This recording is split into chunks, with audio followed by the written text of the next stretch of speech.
ମୁଇଁଚି ସକାଳୁ ମୁଁ ଆଜି ଟିକେ ଉଠିକି ଖାଇ ଦେଇଥିଲି ପୁରୀ ଆଉ ଡାଲମା, କାହିଁକିନା ଆଜି ହେଉଛି ଲାଷ୍ଟ ରଜ। ତାପରେ ଖାଇଦେଇ ମୁଁ ଟିକେ ଗାଧୋଇବା ପାଇଁ ପଳେଇଲି। ଗାଧୋଇ ପଳେଇ ଆସି ମୁଁ ମୋର ମେକଅପ୍ ନେଇଗଲି, କାଜଲ ଲଗେଇଦେଲି, ଲିପଷ୍ଟିକ୍ ଲଗେଇଦେଲି। ତାପରେ ମୁଁ ମୋର ଗୋଟେ ବିନ୍ଦି ଲଗେଇଦେଲି। ବିନ୍ଦି ଲଗେଇଦେଇ ମୋ ମେକଅପ୍ କମ୍ପ୍ଲିଟ୍ ହେଇଗଲା। ତାପରେ ମୁଁ ମୋର ଟିକେ ଖୋଲିଦେଇ ଟିକେ ଷ୍ଟାଇଲ୍ ମାରିଦେଲି କ୍ୟାମେରା ଆଗରେ। ତାପରେ ମୁଁ ବାହାରିକି ପଳେଇଥିଲି ରିଲ୍ ବନେଇବାକୁ ବାଡ଼ିକି। ଏଟା ହେଉଛି ମୋର ଫାଇନାଲ୍ ଲୁକ୍। ଦେଖନ୍ତୁ ମୁଁ କେମିତି ଦେଖାଯାଉଛି କମେଣ୍ଟରେ କହିବେ ପ୍ଲିଜ୍। ତାପରେ ଆମେ ବାଡ଼ି ଯାଇ ମୁଁ ଟିକେ ରିଲ୍ ବନେଇଦେଲି। ରିଲ୍ ବନେଇଦେଇ ମୁଁ ପଳେଇଲି ରିଙ୍କି ଫୋନ୍ ଦେବା ପାଇଁ। ତାପରେ ଦିଦି ମୋର ଏଠି କ୍ୟାମେରା ଆଗରେ ଏମିତି ଦୁଷ୍ଟାମି କରୁଛି। ମୋତେ କହିଲା କି ଭିଡ଼ିଓ ଡିଲିଟ୍ କରିଦେବୁ, କିନ୍ତୁ ମୁଁ ଏ ବ୍ଲଗ୍ରେ ତା ଭିଡ଼ିଓକୁ ପକେଇ ଦେଇଛି। ତାର ପଳଉଛି ପୁଣି ପଳେଇ ଆସୁଛି, ତାର ପାଗରେ ପଳେଇ ହେଉଛି। ତାପରେ ମୁଁ ବି ଟିକେ ଚକା ଭଉଣୀ ଖେଦେଲି, ଘୁରୁ ହେଇକି ବୁଲିଗଲି।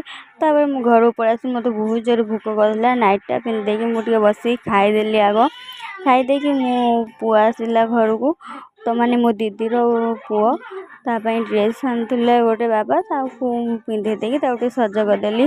ଆଜି ଲାଷ୍ଟ ରଜ ନା, ସେ ଟିକେ ବୁଲିବ। ବହୁତ ଚଗଲା ସେ, ଆପଣମାନେ ଭିଡ଼ିଓ ଜାଣିପାରୁଥିବେ। ତାପରେ ଆମର ଟିକେ ଚୁଲି ପୂଜା ହେଇଯାଇଥିଲା। ଲାଷ୍ଟ ରଜ ଚୁଲି ପୂଜା ହୁଏ। ତାପରେ ବର୍ଷା କୋଉଠି ଥିଲା ଚାଲି ଆସିଲା। ମୁଁ ଟିକେ ପଳେଇଲି ବାହାରକୁ ବୁଲିବା ପାଇଁ। ଦେଖନ୍ତୁ ମୁଁ କେମିତି ଭୁତୁଣି ହେଇଯାଇଛି, ମୋ ଆଖିରେ କାଜଲ ନେସି ହେଇଯାଇଛି। ହଁ, ଆପଣମାନେ ଯଦି ମୋ ଭିଡ଼ିଓରେ ଲାଇକ୍ ନ କରିବେ, ସତରେ ମୁଁ ଭୂତ ହେଇକି ଡରେଇବି। ପ୍ଲିଜ୍ ଲାଇକ୍ କରିଦିଅ ଶୀଘ୍ର।